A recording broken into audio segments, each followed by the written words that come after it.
je voudrais essayer de réfléchir à cette question qui est devenue évidemment très très importante. C'est le surgissement de la mort dans l'espace public, l'espace collectif, avec évidemment la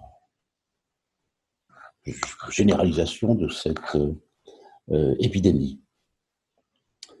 Ça nous place évidemment devant une situation inédite, cette épidémie, parce que elle a pris une ampleur telle que notre vie personnelle et notre vie collective se trouvent menacées. Vous savez que, je ne vais pas faire de l'érudition ici, mais les Grecs avaient deux mots pour signifier la vie. Le premier, c'était le mot zoé, et le second, c'est bios. Alors, zoé, c'est la vie qui fait qu'il y a des êtres vivants comme moi, comme le moucheron qui est à côté, comme l'escargot, comme... Bon.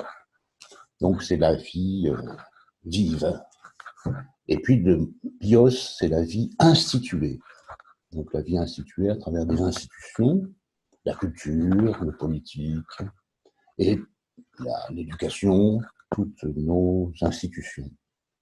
Il se trouve donc que ce virus atteint ces deux formes essentielles de vie pour nous, les humains, notre vie personnelle et notre vie institutionnelle. En plus, nous ne connaissons pas encore, à l'heure actuelle, l'ampleur de cette épidémie, l'ampleur et les conséquences finales de cette épidémie. Donc nous sommes touchés au cœur de notre être, l'être soi et l'être ensemble. Si on fait des projections, on s'aperçoit que nous ne sommes que probablement au tout début de cette affaire. Ce n'est pas parce qu'il va y avoir un déconfinement prochain dans plusieurs pays que nous serons tirés d'affaire. Il est à peu près clair qu'il y aura une deuxième, peut-être même une troisième vague, comme ça a été le cas il y a un siècle pour la grippe espagnole. Donc nous sommes confrontés à la mort, personnellement, par nos proches qui sont atteints, et à la mort aussi institutionnelle, par la disparition de la culture, par des atteintes au fonctionnement social, avec en plus des risques de mort sociale des individus, c'est-à-dire de forts risques de chômage, puisque cette crise sanitaire entraîne bien sûr une crise économique, une crise financière, probablement une crise politique, une crise qui prendra donc des aspects multiples. Donc nous sommes profondément atteints. Et quand on est profondément atteint, évidemment, et qu'on ne sait pas quoi faire, on se retrouve confronté à cette angoisse qui monte en nous, qu'on ne sait pas comment contenir,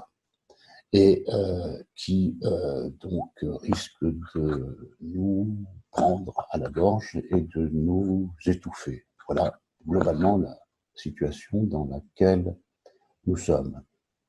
Alors, par rapport à cette situation globale où l'angoisse monte, il y a toujours des choses que l'on peut mettre en place, des directions que l'on peut mettre en place. Les directions, les deux grandes directions, c'est la question clinique et c'est la question politique.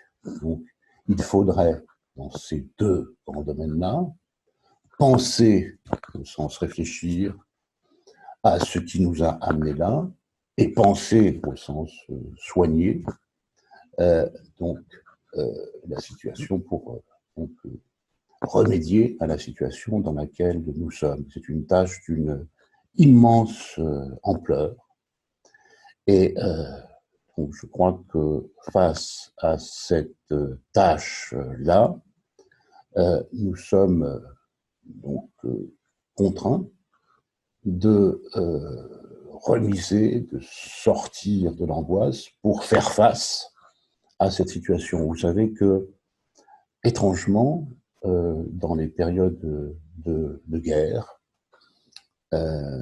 les pathologies individuelles comme la dépression, par exemple, diminuent. Pourquoi? Parce que, eh ben justement, il faut essayer de continuer à vivre. Donc voilà, nous sommes aux prises avec ces deux sentiments, l'angoisse d'un côté et de l'autre. Donc tout ce qu'il faut mettre en place au plan personnel, au plan clinique, au plan politique, pour essayer quand même de survivre à cette crise.